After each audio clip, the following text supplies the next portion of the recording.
and Henrik Seibel.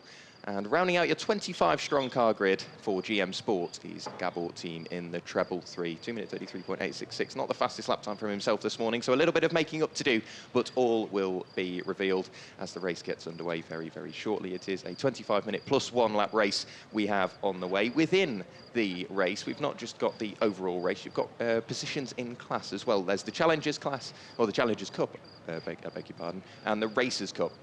The Racers Cup is for drivers over 26-year-old, and to be eligible, you have to have had less than 10 meetings of experience in motorsport, or having never achieved a better result in the race than 5th in the general ranking, the overall ranking. And then the Challengers Cup is for drivers between 16 and 25 on January the 1st of this year, and it's all for drivers over 26 years old, but with a minimum of 10 Clio Cup meetings experience. The points remain as you on both sides of the Cup, both for the Challengers and the Racers Cup. You score the same. You get 25 points for a win, 18 for second, 15 for third, 12 for fourth, 10 for fifth, 8 for sixth, 6 for seventh, and 4 points for eighth, 2 points for ninth, and 1 point if you make up the top 10. So a few minutes until we get underway, but you can see staff and team members leaving the grid, doors being shut, and various cooling aids being taken off the cars just to make sure the cars are ready to go racing in just a few moments' time. Drivers to watch in this one, of course, Gabriele Torelli. He has been fabulously quick all season. Clean sweep at Monza for Gabriele Torelli on home turf. A very, very quick driver. David Pouget, he will try and bounce back off the back of Magny-Cours. A very competitive weekend for him. Also, Nicolas Milin in one of the Castrol livery cars. Keep an eye out for Nicolas out there. But in terms of drivers, maybe a little bit further down that are worth watching. Both the Schimpfs, Alejandro Schimpf and Adrian Schimpf, they always seem to have a great little battle. And Guillaume Mayo, he's getting more and more experienced as the season wears on, so definitely a driver worth watching. But in a few moments' time, the cars will go out onto their green flag warming up lap, and they will do what they can to get any sort of temperature into the tyres, into the brakes, and you'll see some quite aggressive weaving, just not only to get temperature into the front tyres, but temperature into the rear tyres as well. You've got to do what you can just to get that rear axle livened up just a little bit. You'll, if you are here at the circuit, you will have seen that they went out a few moments ago and had a couple of warming up laps. That is in aid of just trying to get those rear tyres up to temperature. 113 just heading through turn 1. That's Adrian Schimpf starting on the outside of the 5th row of the grid in 9th place. He has Thomas Pekar alongside, so keep an eye out for himself. But the formation lap well and truly underway. You can see little spits of tyre smoke. That's just as the wheels, the inside rear wheel lifts off the ground, as these are so stiffly sprung. You can see dancing from left to right. That is car 211 of Nikola Milkovic. He's just doing what he can to liven up that car, get it ready for 25 minutes of racing. And I'm not necessarily going to say they're aggressive, some of the drivers, but the racing is well and truly door handle to door handle, little bits of contact every now and then, and that produces what the Clio Cup Series is famed for, some really close racing. And you'll see just tiny bits of contact, but at the end of the day, it is fabulous to watch. And the drivers, as long as they can give it out, they can take it as well. David Pouget is definitely one to watch, and he's got his rival just sat behind of Nicolas Milin. David Pouget on the inside of the 2nd row of the grid, Nicolas Milin on the outside of the 3rd row of the grid, starting 4th and 5th respectively. A couple of tenths apart throughout qualifying, which is somewhat out of the ordinary. They're always very, very close. At Magny-Cours, we saw them fighting away all race long. But we will see what comes of that little battle in just a little while as we will go racing. Gabor team rounding out your 25-strong car grid just at the tail end. Of course, in theory, he's got a bit of an advantage off the start, because he will go straight from the warming up lap into his grid slot and then go straight out onto the race. But of course, if you're Gabriele Torelli, Anthony Gerardo, or any of the front runners really, of course you've got to do this warming up lap, and then you stop on the grid, and all of the heat you've put into those tyres and those brakes will slowly start to dissipate, and the longer you wait, the more temperature disappears. So Gabor team, you can get a little bit sneaky here and just back up a tiny bit and try and give his rivals up the road a little bit of a disadvantage heading into the 25-minute plus 1 lap race that we will very shortly be getting underway. moment on pole position in the Racers' Cup is Luca Franca, and pole position in the Challengers' Cup is Pierre Bredot. And they are 7th and 8th respectively, so you'll have to keep an eye, or 6th and 7th respectively, you'll have to keep an eye on those two. Gabriele Torelli takes up his place on the grid with Anthony Gerardo alongside. Let me get back to Jerzy Spinkovic. He's just sat, he's trying to angle the car very slightly to the inside. There's a few of the drivers just pointing the car in the direction they want to go, so if they get that good start, they can dive into what will hopefully still be a clean piece of track. So Gabriele Torelli, he's obviously been sat there for a little while. Half the grid has formed, the final half just working its way into position now, but all of that temperature, like we mentioned, is slowly starting to dissipate. The final few cars working their way through the final corner.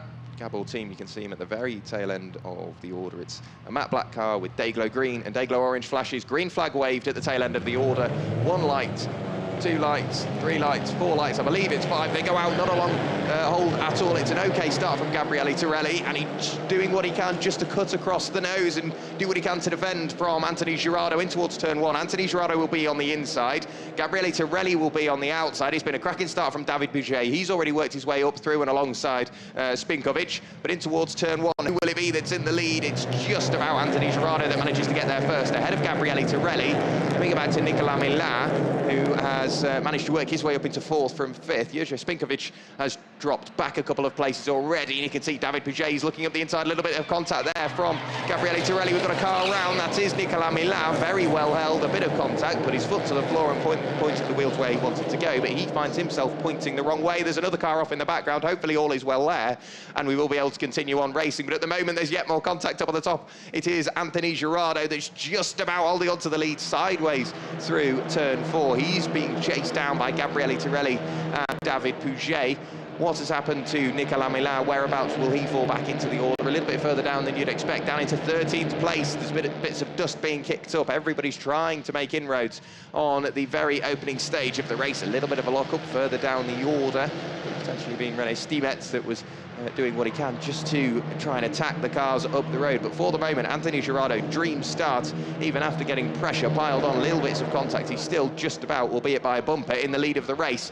Already sat there in what I think is now 4th place is Adrian Schimpf, who's slowly trying to carve his way up through the order. He's down into 5th, is Adrian Schimpf. Looking to the outside is Gabriele Torelli. Having to go defensive is Anthony Gerardo. Looks for the cutback, goes Torelli. Will he manage to work his way up the inside? No, yet more contact. However, on the run up towards turn 13, a little bit of an inside lock up there from Torelli, and that means that he washes wide, collects the tail end of Anthony Gerardo, and into the lead of the race goes David Bouget. David Bouget, cracking move up the inside, saw what was happening in front of him, saw what was unfolding, and jumped at the opportunity to take the lead of the race. So it is just about David Bouget in the lead of the race, ahead of Anthony Gerardo, and then I think that is car 101 of Thomas Pekar that's managed to work his way up into 3rd place, ahead of Gabriele Torelli, Adrian Schimpf, Luca Franca, Nikola Milkovic, Jacopo Jimenez, who is just about doing what he can in the mid-pack, but back up the inside goes Anthony Gerardo, and then looking for the cutback all over the grass goes David Bouget, all the way around the outside. Thomas Pekar, it's side-by-side for 2nd place. Anthony Gerardo, he's doing what he can to use all of the road possible just to try and extend that lead margin. A little bit of an inside lock-up, that'll mean he washes wide. A big lock-up from Adrian Schimpf, gets the car slowed down, thankfully. Still in the lead is Anthony Gerardo, still side-by-side is Luca Franca and David Bouget. All over the grass is Luca Franca to try and hold on to the outside. It will become the inside for turn 4, and David Bouget remains in 2nd place ahead of Luca Franca, and Gabriele Torelli trying to make up for that bit of contact earlier on, looking up the inside of David Bouget, but he's up into 3rd place, is Torelli, down 3 from where he started, back up to 3rd place after dropping momentarily down to what I think was 5th, back up to 4th he goes, and back up to 3rd now indeed. At the moment, the biggest mover in the field is Thomas Pekar, up 5. Also up 5 is Nikola Milkovic. The quick left and the quick right of turns 8 and 9. And then you've got the even quicker left and right of turns 10 and 11. It is still just about Thomas Pekar in the lead of the race. Sorry, Anthony Girardo in the lead of the race. David Pouget hot on his heels, and look at that already. Gabriele Torelli trying to work his way up the inside once again. Almost contact between the pair of them. However, David Pouget remains as a car off in the background. I can't quite pick out exactly who that was, but potentially contact has fallen that car, meaning that they found themselves backwards. It wasn't Luca Franca, I don't believe. We'll have to wait and see once they cross the line, but it is still Anthony Girardo leading the race ahead of David Pouget. Then it's Gabriele Torelli and Thomas Pekar down into fourth. Everybody's crossing the line already, trying to make up those lost positions is Nicolas Milat. They're losing out at turn 2. Across the line, 5 minutes of the race gone, 20 minutes of the race remaining plus 1 lap. Weaving over to the inside, doing what he can to defend there is the car number 1 of Anthony Girardo. It's all go in the background, however, yet more moves being made. That is Andrea Stucchi up the inside of Thomas Pekar. He's actually losing out yet another position there is Lantos Schabolks. Through turn 2 we go, when the top 3 glued together. Adrian Schimpf, you can't rule him out just as of yet. His body language of that car is showing that Thomas Pekar is under ever more pressure. Drop back a little bit that you can see, but the top 5 slowly starting to work away. David Pouget having little looks, just filling the mirror of Anthony Girardo at the moment. Gabriele Torelli has dropped back from that top 2. Through turn 5 we go, before you're hard on the brakes for the very quick chicane of turn 6 and 7. They'll use all the curbs in these cars. For the moment, Girardo, he cannot shake off the attentions of David Pouget. Thomas Pekar, followed by Adrian Schimpf. And then it's Nikola Milkovic. Jacopo Jimenez doing what he can just to try and catch the leading 5 cars. See them skittering across the surface of the circuit, struggling for grip, scrambling for grip, as the drivers are pushing these so hard, running slightly wide there. That was Spinkovic. Unfortunately, I think he might be getting a track limits warning for that one. That was a little wide, but back down towards turn 12 we go. Again, looking at the inside is Gabriele Torelli. So whilst David Pouget is filling the mirrors of Anthony Girardo, David Pouget is getting his mirrors filled by Gabriele Torelli. And I think this little battle now between David Pouget and Torelli is just allowing Girardo to pull out a little bit of a margin. There's only half a second between them, but that is that's easier lost than found. So it's pretty much the prime time for Girardo to build up some sort of lead. So here we see the lead trio working their way through the chicane. David Pouget on 2 wheels for quite a substantial amount of time, then goes bouncing over the curbs. He has to cut the corner, so David Pouget might get a track limits warning for that one, for leaving the track and gaining in. I mean, a small bit of an advantage, and you can see the car squirming away on the brakes. David Pouget so late, just trying to work his way up the inside. The door doesn't swing open, so it's still Girardo leading the race, followed by David Pouget, who has the fastest lap of the race at 2 minutes 6.149. And it's Gabriele Torelli and Thomas Pekar slowly getting back in on the mix. Leading the Challengers class is Adrian Schimpf, followed by Nikola Milkovic. So that is a battle for position in Cup at the moment. Second of the Schimpfs, Alejandro Schimpf, a little bit further down the order, down in 15th place, 7th in class at the moment. Leading the Racers' Cup is Lionel Viguer. Once again, almost contact between the pair of them. That was David Pouget. Once again, back up the inside, yet more contact. He was desperate to carve his way up the inside at turn 5. Couldn't get the move done. Hopefully the cars are still all okay. It doesn't look like there's anything mechanical. All over the curbs once again is David Pouget. I think Girardo maybe washed slightly wide. David Pouget took his opportunity, went to the inside, the door closed once again. So David Pouget into the back of Girardo. That meant Torelli got held up as well. If they keep battling the way they are, it'll be 5 cars all for the lead. It was a late lunge from David Pouget. He then had a little look up the inside, and that's where the contact happened. The gap wasn't really there, unfortunately. So David Pouget, all that hard work has all come undone now, because the gap up to what, 6-7 tenths of a second, yes, 6 tenths of a second now between Girardo and Pouget. Torelli is getting ever closer to the tail end of Pouget, and what did I say, Thomas Pekar is well and truly there, followed by Adrian Schimpf and Nikola Milkovic all over his tail. That is the battle for the lead in the Challengers Cup. They are side by side on the exit. It remains Schimpf in front for the moment. How long that will last, I don't know, because Nikola Milkovic is getting ever closer. So back across the line we go once again. The lead gap, the largest we've seen it so far. But at the moment, car number 211, Nikola Milkovic, the driver from Serbia, has dropped away and all over the road, trying to get the car slowed down. Very, very well held. Car 113, Adrian Schimm, brilliant move. Exactly what he needs to do, Nikola Milkovic. Not happy about that one. He's trying to work his way through 3 wide and dab of the brakes, thankfully, from Milkovic. He looks back up the inside this time on the run through turn 3, but it's all go in the background. The top 3 have slowly started to pull away and they're very equidistantly spread up at the top. But it's, what, 5 cars all fighting over what is 4th place, led by Adrian Schimm, followed by Thomas Pekar, Nikola Milkovic, Jakpo Jimenez. I think just sat on the tail. Yes, it is. It is Spinkovic that is doing what he can just to carve up onto the tail end of that little pack. He's not too far away at the moment, is Spinkovic. But the top 3, once again, pulling away. David Puget's taken a 10th out of Gerardo. Torelli's lost a couple of 10ths to Puget. So the top 3 all spread by 1.5 seconds at the moment. Or by 1 second, pardon me.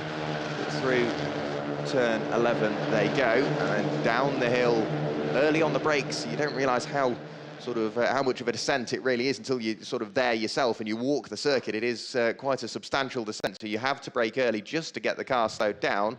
Adrian Schimm, since getting by Thomas Pekar, has built up a little bit of a margin. Through the final couple of corners, they will go once again, but at the moment, Pierre Brodot is getting closer and closer and closer. Is car number 558 in 8th place, currently sat 4th in the Challengers Cup. Looking at the inside now with Jakpo Jimenez. He gives it a go through the final corner and position made by the time he gets to the exit. Cracking move there from Brodot. So up into 7th place overall. He's not in the Challengers or the Racers Cup. You can race outside of the Cups. But at the moment, Gerardo is losing a little bit of time from Puget. But how long that will last, I don't know, because Torelli is getting closer to Puget. He might start to take the attentions away from Gerardo. Which means Puget will slowly come under more pressure, having to go defensive. A little bit of contact between Adrian Schimm and car number 101 of Thomas Pekar. This is the battle for 4th place. Adrian Schimm, whilst he might be succeeding overall, he will still remain in the lead of the Challengers Cup. But Adrian Schimm's doing everything he can just to defend that position. He wants to keep that crucial car between himself and Nikola Milkovic. Heading through turn 5 now, a much wider line from Adrian Schimm that allows him to open the corner up, carry a bit more momentum, and by the looks of that, Nikola Milkovic looking to the inside once again before they jump on the brakes for turn 6 and 7 through the chicane, and they remain as they are, do they, on the exit. They're still side by side. Having to cut the course is Thomas Pekar. He'll be on the inside once again. It will develop to the outside for turn 9. We can see these guys being side by side for a substantial amount of time for the moment, because they're all switchback corners. All over the exit is Thomas Pekar, and as they're side by side, they're going much, much slower. Getting impatient will be Brodot, who looks up the inside of Thomas Pekar, always the optimist, and all the cars running very, very wide. Thomas Pekar widest of them all. However, Milkovic has managed to work his way through and past Thomas Pekar, and Brodot looking to work his way past Pekar once again. He gives it a go all the way around the outside. It will have to be at turn 13 if he wants to get the move done. It will develop to the inside for turn number 14. I can't see that happening. However, Gerardo's still in the lead, followed by Puget. Then it's Adrian Schimm, followed by Milkovic, and it's anyone's guess from Thomas Pekar backwards. So here we see a replay once again of car number 211 of Milkovic and Thomas Pekar. So they were side by side going through, the pair of them having to cut the chicane. But Adrian Schimm is away up the road. He's managed to extend that margin, and we've had a retirement. That's Lionel Vieux.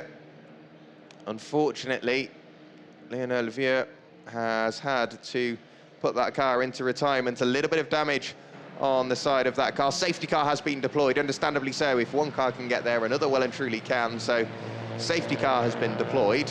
11 minutes and 40 seconds of the session remaining.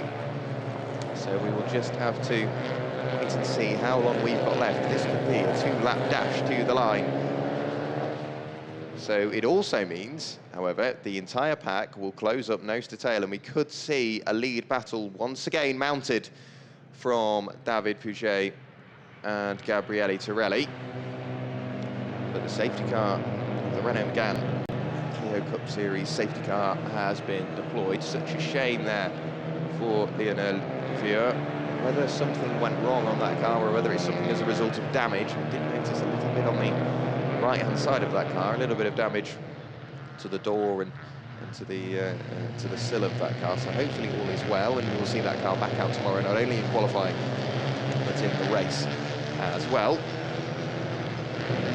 In terms of leaders, obviously Gerardo leading the race outright. Adrian Schimpf still leading the Challengers Cup, but this time he doesn't have Thomas Pekar separating himself and Milkovic. So Adrian Schimpf sat in 4th overall, leading the Challengers Cup, but Nikola Milkovic is in 5th place and is also in the Challengers Cup. So we could see not only a battle for the overall lead, we could see a battle for the Challengers Cup lead. And then down in 16th and 17th, we have Luca Franca and René Stiemetz. They're 1st and 2nd respectively in the Racers Cup. So we could see battles for the overall lead and in both the Challengers and Racers Cup in the final few minutes of this race, once Lionel Vieux's car has been recovered by the brilliant Hungaroring marshals. They've been out in the sweltering heat all day, doing a brilliant job as always. So a massive thank you to the marshals for doing a terrific job and allowing us to go motor racing. But Gerardo's got it all to do. He just started to capitalise on Torelli, because Torelli was, of course, distracting David Puget in 2nd place. And he just started to utilise that distraction and do what he can to extend some sort of a margin. But that's all going to have evaporated now. Nicolas Millat is down in 12th place, so he's picked up a couple of places since the contact earlier on in the race. But he's got a lot of work to do, and with the safety car, that has well and truly put a cap on how high up the order he can carve before the end of the race. Normally, we could see, of course, David Puget fighting away with maybe a stablemate. However, he's only got a couple out this weekend. Benjamin Colbas is a little bit further down the order, down in 20th place, so he can't rely on a teammate to try and distract Torelli. Arguably in the best position here, I would probably say, is Milkovic, because he's got past Thomas Pekar, albeit it was a little bit argy-bargy. It does mean that he can mount a challenge not only for the Challengers Cup lead, but if everybody's nose to tail, he could find himself on the podium if he can work his way past Torelli. So keep an eye on car number 211, currently sat in 5th place. Milkovic, a very quick driver, the Serbian. We'll have to wait and see whereabouts he can get to. Of course, we've also got Spinkiewicz a little bit further down as well, currently sat in 8th place, car number 125, so 8th overall. And the Polish driver has been quick all race. He's managed to work his way back through and past Jacopo Jimenez in the red, black and green Esse Corsa car. But you can see the safety car just working its way down towards turn 12, and the stranded Lionel Vieux T2CM car up on the jig, getting pulled safely behind the Armco barrier. So I can probably see another lap of the safety car before we go racing once again. We'll wait and see if the lights extinguish on the safety car. We might just about get in this lap. If not, of course, safety has to be at the top of the priority list. So we may see one more lap of safety car before we go racing once again. Which means it will be, what, a 4 or 5 minute dash to the line. So that will only be enough for around about 3 laps. It will be a very, very interesting race towards the latter stages. Back across the line comes the field, eager to get going. It's car number 199, that's Alejandro Schimpf in one of the AST competition cars. So you can tell the difference between Alejandro and Adrian Schimpf's car. Adrian Schimpf's is silver and green, much like Alejandro's, but he has yellow flashes on that car. And Alejandro has a similar livery, silver and green car. The car we're looking at the moment, but it has the orange rear wing mirror covers and small flashes on the grille. That's how you can tell the difference between those two cars.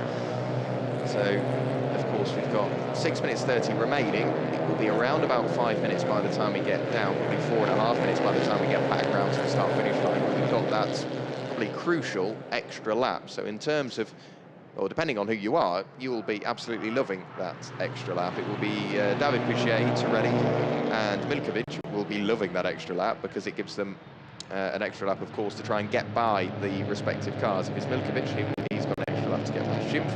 If it's Pouget or Torelli, they've got an extra lap to get past Girardeau. But if you're Adrian Schimpf or Anthony Girardeau, you will want the race to be over in, what, 5 minutes and 50 seconds. But unfortunately, that is not the case. Safety car is into the pit lane at the end of this lap. So we'll be able to go racing once again for the final 5 minutes, plus the crucial extra lap here at Hungaroring. Race 1 today, race 2 tomorrow. And usually race 2 is a little bit more exciting than race 1. Not to take away from race 1. Race 1 has always been well and truly worth a watch, because this is the first time, obviously, the drivers have been eager to get out on circuit all weekend and race door to door. But race 2 is when all the cards are on the table. So the drivers not only racing for silverware championship points, but they're racing for bragging rights in the gap between here and Misano in almost a month's time. So Girardeau, just a little bit of weaving, trying to keep as much temperature in the tyres as possible. When will he hit the throttle and try to go? I've got a feeling he's gone already. Yes, he has. So Anthony Girardeau, he's gone nice and early, which means David Pouget's got a little bit of work to do if he wants to close that gap once again. Wasn't exactly caught napping, but a bigger gap that I'm sure he would want. Torelli has dropped a little bit further back from Pouget than you'd expect. Adrian Schimpf not too far away. Everybody weaving around, just desperately trying to make the most of any sort of draft assistance that they can get. Down towards turn 1, Girardeau has to go defensive as Pouget might look for the cutback once again. Torelli's looking to go all the way around the outside. Can he get the move done? No, not just quite as yet. But Girardeau, he's making the most of the two cars behind, battling Pouget and Torelli side by side on the run up towards turn 2 and cutting very late to the inside. Torelli gets the car slowed down just about. I think there was very minor contact. He might have taken the wing mirror off Torelli's car. That was the precision at which that move was made. Torelli late on the brakes, up the inside, maybe a little bit too late, because he's not only gone from being in front of Pouget to back behind, but he's now fallen into the clutches of Adrian Schimpf in 4th place. So we'll have to wait and see what happens in regard to that one. But Girardeau still in the lead of the race. Pouget and Torelli still in 2nd and 3rd respectively. Adrian Schimpf is sat in 4th. Thomas Pekar in 5th. And the car trying to carve his way back up through the order there once again, side by side. This is Pierre Brodot and car number 1, or 201 of Nikola Milkovic, followed by Thomas Pekar, who's giving it a little bit of a look. He's doing what he can to carve his way by. The trouble is with Hungaroring, as soon as you're forced offline, you're onto the dirty part of the circuit, and dirty tyres will cost you a bit of time from corner to corner. For the moment, Girardeau, having got into the lead earlier on, and obviously we've had the safety car period, it's bought him just a little bit of time to do with it what he wishes. It's very much a single file affair thereafter. The top 3 almost to tail. It's still Torelli sat there in 3rd place on the tail of Pouget now, so that could benefit Girardeau. In towards the final corner to take another lap in the book. We've got time for 2 more laps, plus the mandatory extra lap, of course. Back across the line goes David Pouget, still with Torelli all over his tail, but Girardeau once again weaving around, trying to break the draft of the cars behind, slowly carving his way to the inside on the brakes, just to do what he can to defend. It's all change in the background as well. Milkovic still having to defend from Renault, as they're battling so hard. That's allowed Thomas Pekar just to carve his way a little bit further up the order and trying to escape any sort of grasp behind. Once again, bouncing over the curb, you can hear the tyres screeching out for just a little bit of a break. Is Girardeau on the run up the hill before the very quick unsighted left at turn 4. It's still Girardeau leading from Pouget, from Torelli, bouncing over the curbs, but David Pouget gets a better run that time. Defensive is Girardeau, maybe looking for the cutback once again. It didn't work last time, it hasn't worked this time. Torelli looking to the inside to try and pick up another place and get onto a slightly higher step on the podium provisionally at the moment. Adrian Schimpf is slowly reeling them in. Thomas Pekar not too far away. The battle behind for 6th and 7th. That's for 2nd and 3rd in the Challengers Cup. That's Nikola Milkovic, the lead car ahead of Pierre Brodot. But Girardeau still just about in the lead of the race. We saw the gap up towards 6 tenths, 7 tenths earlier on, and it seemed like Puget had a job on his hands, but he's really started to bring that gap back down. Torelli not too far away. You can almost see those lead 3 cars just working their way into a little bit of a bubble, just to try and work away from the cars behind. David Puget going defensive and offensive all at the same time. Of course, he's the meat in the sandwich at this point. He's got to try and work his way forward and apply the pressure to Gerardo, but not forget about Torelli on his tail. So yeah, a busy job there from David Puget through the final corner. However, he sacrificed a little bit of time just to defend from Torelli. However, a better run that time from David Puget. He will be getting the draft assistance all the way down the straight on the run down towards turn 1. He's closing onto the tail of Anthony Gerardo. Which way is Puget going to go? Gerardo knows Puget's got a great run all around the outside, a little bit of a lock-up on the inside, looks for the cutback. Can he get it done? No, he can't. He has to remain in second place for the moment. We will be going on to the penultimate lap this time by.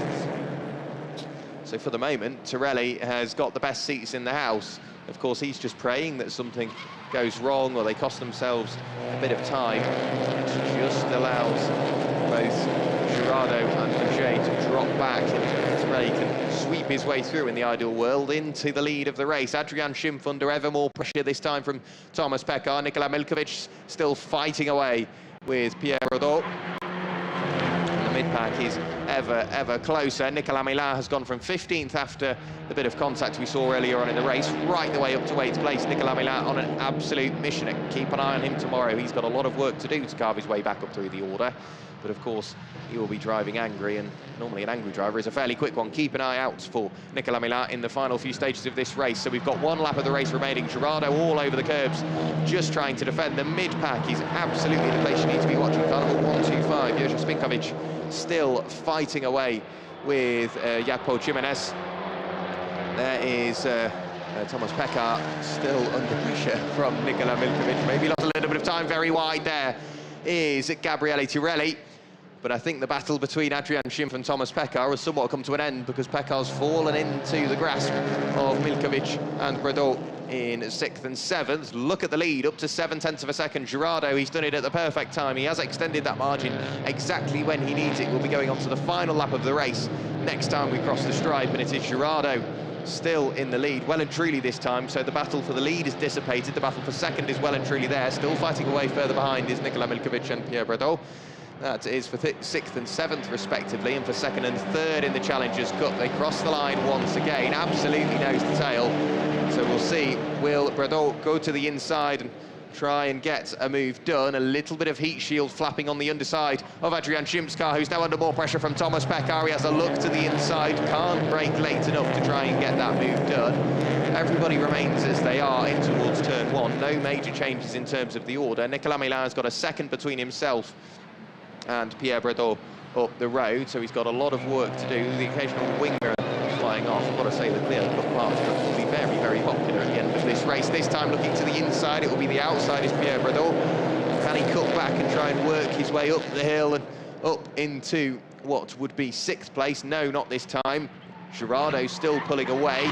David Puget has got a little bit of daylight between himself and Torelli behind. Adrian Schimpf under pressure from Thomas Pekar. They've got about a second between themselves and 6th and 7th place. So the battle on screen is the battle we need to be watching, working its way through turn 5 up towards the quick right and quick left of turn 6 and 7, where you'd often see these Clio Cup cars up onto 2 wheels. For the moment, everybody is remaining as they are. There's just a little bit of time between all the cars, pushing the car incredibly hard is Gerardo. That's the last thing he needs to do. He just needs to get the car home, bouncing over the curbs, skipping all over the road. The car struggling to find some grip on the absolute edge of adhesion. However, Gerardo, he's still got around about half a second between himself and David Puget. Gabriele Tirelli not too far away. Adrian Schimpf still under pressure from Thomas Pekar. They will know it's the final lap of the race this time, and look all the way around the outside. Nicolas Milan is closer than ever onto the tail end of Pierre Bredot. Can he pick up another place and work his way into 7th? on the final lap of the race, working their way through the final corners now are our leaders. Girardeau still in the lead of the race, still under pressure this time from David Pouget. They've closed up well and truly. Pouget having to defend desperately from Tirelli. A little look to the inside, but it's not enough. They've run out of time, and it will be Girardeau through the final corner. A flash of the lights over the moon with that one. Girardeau takes the win ahead of David Pouget. Gabriele Tirelli has to settle for third. Adrian Schimpf crosses the line in fourth place, side by side with Thomas Pekar. Nikola Milkovic manages to fend off Pierre Bredot, who was under pressure from Nicolas Milin all the way to the line. Then it is Spinkelvic who will cross the line in ninth, and Jacopo Jimenez will cross the line and round out your top 10, followed by Andrea Stucchi and Ricciarini in 12th place. We will bring the confirmed results to you in a few moments' time. Through the final corner, a big moment, and contact between car number 93 of Lantos Szabolcs, and I think it was car number 60 of Leonardo Arduini, who unfortunately fell foul of that one and found himself pointing the wrong way through the final corner. However, they both took the checkered flag and managed to tick off the race. The only retirement, unfortunately, was, of course, Lionel Vier, who we saw retire and bring out the safety car some 8 laps from the end. So the drivers just sitting patiently to work their way in towards the paddock. But the top 3, as stated, have to go all the way around the circuit to work their way back into the pit lane before they park below the podium and start their celebrations. But a brilliant race for the Clio Cup Series. Brilliant race, not only for Clio Cup Europe, but for Clio Cup Mid-Europe. Here are how the drivers finished. It was Anthony Girardeau that took the win for Milan competition ahead of David Pouget and GPA Racing. Gabriele Tirelli rounds out your podium, followed by Adrian Schimpf and Thomas Pekar. Then it was Nikola Milkovic and Pierre Bredot, followed by Nicolas Milin, who recovered up to 8th place, followed by Jerzy Spinkovic, Jacopo Jimenez and Andrea Stucchi. Then it's Christian Ricciarini, Luca Franca, Guillaume Mayo and Alejandro Schimpf finishing in 15th place. It was Gabo team finishing in 16th, followed by René Stimets and Diamano Puccetti, Lantos Szabolcs and Benjamin Kovas rounding out your top 20. Then it was Leonardo Arduini, Stefan Polderman, followed by Daniel Niefler and Hendrik Seibel rounding out your finishes in 24th, as we saw Lionel Vier retire earlier on in the race. Taking the win in the Challengers Cup was Adrian Schimpf, and taking the win in the Racers Cup was Luca Franca. But what an advertisement for the Clio Cup Series. A brilliant first race to the weekend, and the best thing, we've got it all to do again tomorrow. We will, of course, have another race to bring to you tomorrow, slightly later on in the afternoon. Around about 4 o'clock, that race gets underway, so we will have to keep an eye out for that one. But our leader through the final corner goes, or through the final corner into the pit lane, of course, goes Anthony Girardeau, race winner.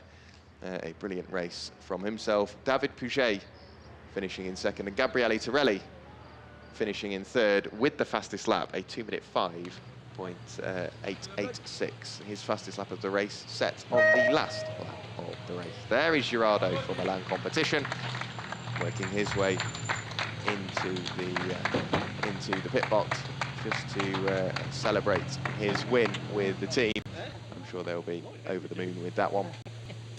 And the doors shut, and the celebrations holding up the one board, so clearly over the moon with that one, and more points to add to his tally for Girardeau.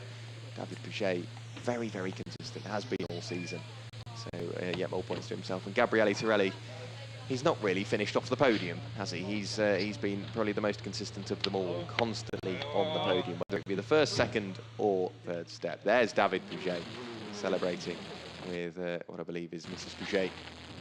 The helmet will come off in a few moments' time, and then the podium celebrations, I'm sure, will be underway. There's the back of Gabriele Tirelli, and sweating as you'd expect. It's an easy old race from Gabriele Tirelli, but our race winner, Anthony Girardeau, what a race from him. Here is how the race ran through. It was a good start from Gabriele Tirelli. It wasn't good enough, however, as Anthony Girardeau immediately jumped to the inside and did what he could to try and sort of contain that inside on the run towards turn 1. And he did that suitably, came over a little bit to defend, opened up the corner, closed the wing mirror of Gabriele Tirelli, And in towards turn one, we already saw the change for the lead on the first lap of the race. Gerardo into the lead ahead of Gabriele Torelli. David Pouget immediately on the attack. Nicolas Millau falling foul early on in the race and found himself right the way down in 15th. The battle for the lead closer than ever. This allowed David Pouget up the inside on the run through turn 13. So a lock-up from Gerardo meant that contact between himself and Torelli happened. However, he didn't stay there for long, did Pouget. He immediately lost out. Once again on the run up towards turn one, Gerardo back up the inside, back into the lead of the race. Thomas Pekar was up a little bit further up the order. Luca Franca, unfortunately, spinning out at turn 12. And then we saw the safety car period, unfortunately, fall over the circuit as Leon Andrea had a retirement, some sort of mechanical issue, I can only assume. But the racing got back underway. Gerardo continued to extend that lead margin, capitalised on the cars battling behind, crossed the line and took the win. A brilliant race from Gerardo and a brilliant battle behind between David Pouget and Gabriele Torelli. And we've got it all to do again tomorrow. I cannot wait. It's going to be absolutely terrific. We'll have to wait and see how that one plays out. Of course, we've got another qualifying session tomorrow to set the grid for race 2. But the various mechanics, various teams, just making sure everything is sort of put under parc fermé conditions. Make sure the cars are, of course, safe and legal. So the results remain as they are. But Gerardo, what a race! 28 minutes and 43 seconds, the race time, and of course that will have included the extra lap. So Gerardo, one of the drivers, maybe not looking forward to that extra lap, but he had the time in hand just to remain in the lead of the race. Adrian Schimpf, brilliant performance, not only to finish 4th overall and collect some solid points, but to win the Challengers Cup. So he will get 25 points towards the Challengers Cup, but he will also get, what will that be? That will be 36 points in the championship itself after finishing in 4th place. But taking max points will be Gerardo, 50 points to add to his tally. And we will have to wait and see the podium celebrations, the drivers working their way up through the brilliant media facilities here at Hungaroring. And very shortly we will get the podium celebrations underway, I'm sure. But I've got to say, it's a sort of driver of the day for me. I would say Nicolas Millau. That was obviously, I'm not sure what happened in the mid-pack, whether there was contact between himself and another car that caused him to spin, whether he turned across, whether he locked up, anything like that. But he found himself very, very sideways on the run through turn 2. And it meant that he found himself down in 15th place. Onto the podium. Onto the 3rd step goes Gabriele Torelli. On to the 2nd step of the podium, no stranger to the podium, is David Pouget. But your winner, ladies and gentlemen, is Anthony Gerardo. And the Milan competition driver, obviously, over the moon with that.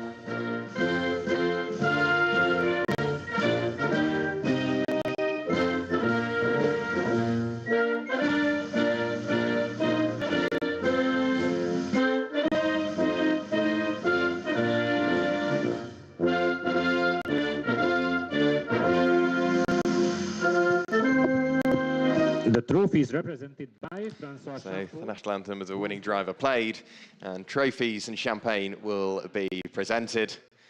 So onto the podium comes Gabriele Torelli's podium, and yet more points and another trophy for his collection. He's not doing too bad this season, is Torelli. He's got lots of silverware. I'm not sure where he'll put it. There is David Pouget collecting his 2nd place trophy. And the top step of the podium, maximum points, and of course the winner's trophy goes to Anthony Gerardo. And the team representative from Milan competition gets the teams as well. Of course, that was race 1 from the Clio Cup Series here at Hungaroring. We've got it all to do again tomorrow. Another qualifying session in the morning and another race later on this afternoon. One big applause for the guys, please. And